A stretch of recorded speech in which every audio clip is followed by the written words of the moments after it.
school because her dad is a famous designer and she had a model in Fashion Week in New York City. And she becomes very, very bossy. And she tries to torment Alice at all costs. So here we go.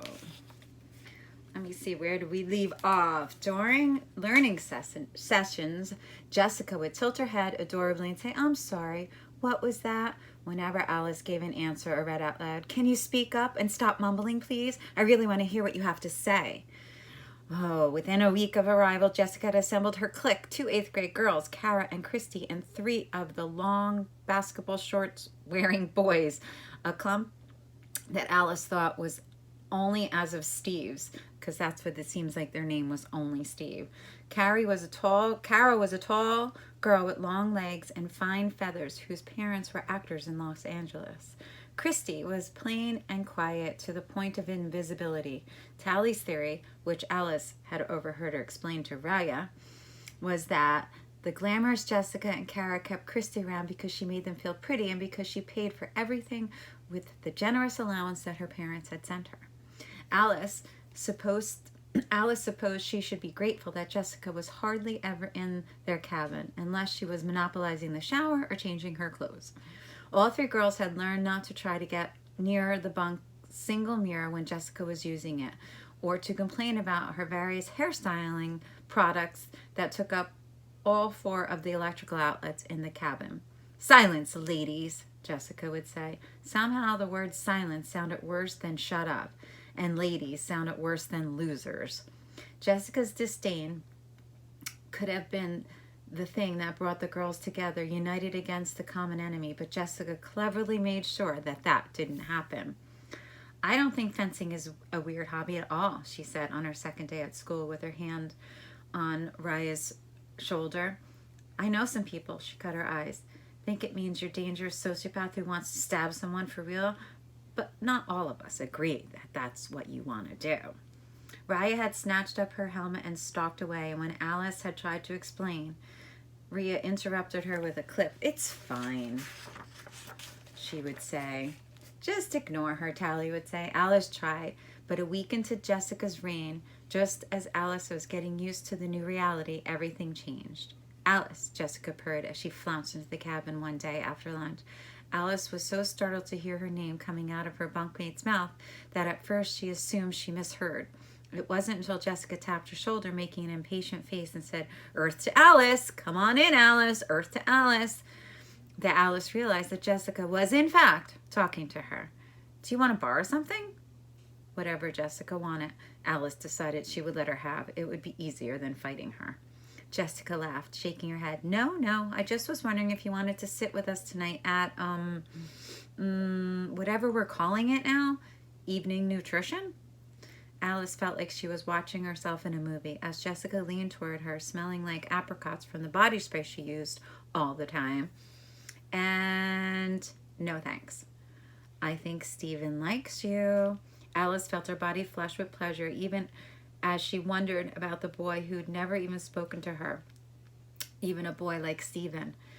From her spot at the sewing machine, Tally was watching with interest, her watery hazel eyes magnified behind her glasses. Raya, who was slipping leggings on underneath her skirt, had frozen in the act. As Jessica waited, Tally began shaking her head silently but firmly with the mouthing the word no.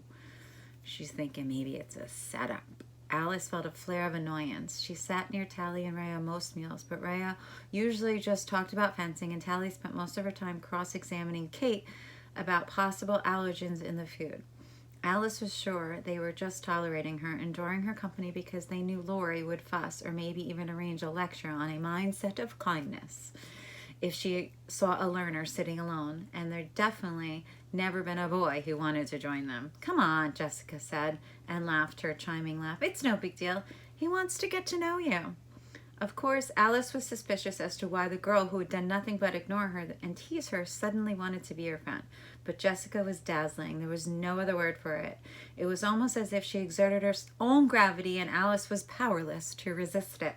And Alice wanted so badly to believe that it could not be true, that it could be true, that a beautiful girl could like her, and a boy could like her too. Okay, she said. Jessica beamed and clapped her hands. A gesture Alice remembered her own mother making, usually when Alice emerged from her weekly trips to the salon with a mane blown out perfectly straight. That night, Alice was the one monopolizing the mirror and the shower, and she used her own body wash scented with lemons and sage and attempted to style her hair. Tally and Raya watched with an expression of sadness and skepticism. Alice, Raya finally said, Jessica Jarvis is not a good person. Alice felt her shoulders stiffen. At least she wants me to be around, she said. Rhea and Tally exchanged a glance. We want you to be around, said Tally. Alice kept her eyes on her reflection, thinking that it couldn't be true. If you did, she said, then you would have invited me to go into town with you, or you would have asked me to meditate with you, or play chess, or something. In the mirror's reflection, Alice could see Rhea and Tally's exchange another look. We did invite you. You always said no. You could invite us to do things too. We could get up and go for a run with you in the morning. Alice swallowed hard. She knew this was true. They had asked, or at least they had during the first weeks at the center, but she turned them down with a curt no, thank you, because she knew that they were only being polite. She felt her face getting hot underneath her nearly combed hair, and she watched. A curl sprang free and bounced back against her forehead, and another one boinged against the back of her neck. I have to go, she muttered, and she pushed her way past them. She walked quickly to the lodge where Jessica and her friends were waiting, happy and welcoming as if they were throwing a party, and Alice was their guest of honor. The next week was the best time that Alice could remember at the center or at the school, at any of her schools, and maybe even her entire life. Jessica and Kara and Christy were all so nice, so sweet and funny, treating Alice like a cross between a little sister and a doll with her hair so that they could arrange it in 6 different styles. They'd asked about New York City, wondering if Alice knew this girl from Swifton or that boy from Atwater School. They never made her feel bad if she hadn't been to a shop or a restaurant that Jessica mentioned or hadn't been to a movie Kara knew. They swept Alice into an embrace, leading her whatever clothes that they had that would fit, curling and braiding her hair and straightening her hair, exclaiming how thick and shiny it was, plucking her eyebrows and painting her nails, laughing at her observations about the center and its inhabitants. The meaner Alice's comments were, the more they'd laugh. When Alice said she sometimes thought of Tally as Jack the Dripper because her nose was running, they shrieked with approval. And when she shared her observation of Phil and Laura resembling an exclamation point in a period, Jessica had actually applauded. At night, the girls hung out in the 8th grade girl cabin where Jessica and Christy and Kara would slouch on the top bunk and their legs dangling over the side, listening to music on Jessica's phone and discussing their main topics of interest, the experimental center and how awful it was, the Steves and how cute they were.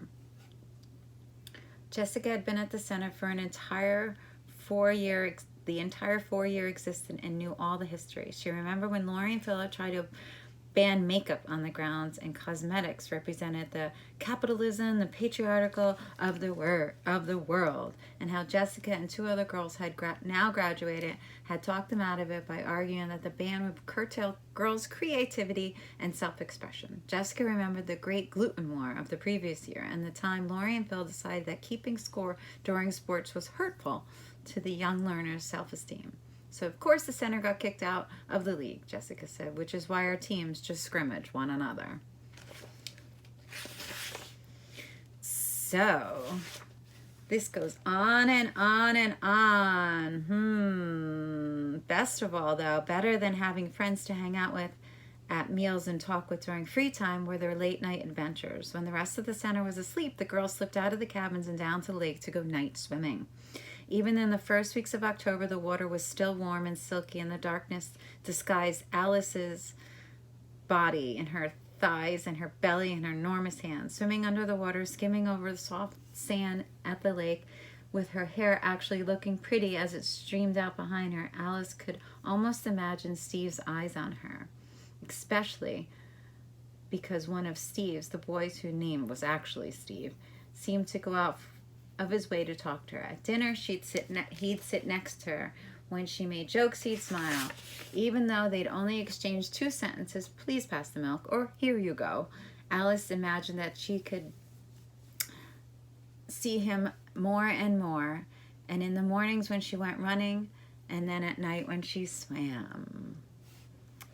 So I'm going to stop right there, and I am going to decide what I'm going to give you for your reading questions today. I saw that there were a lot of good vocabulary words in there, so I might do that for some of you, and I might do a couple of questions. So here's your story. I hope you enjoyed it. Like I said, tomorrow is just a catch-up reading day. I will finish this chapter and see what happens, and I will see you soon. Hope you're having a great day.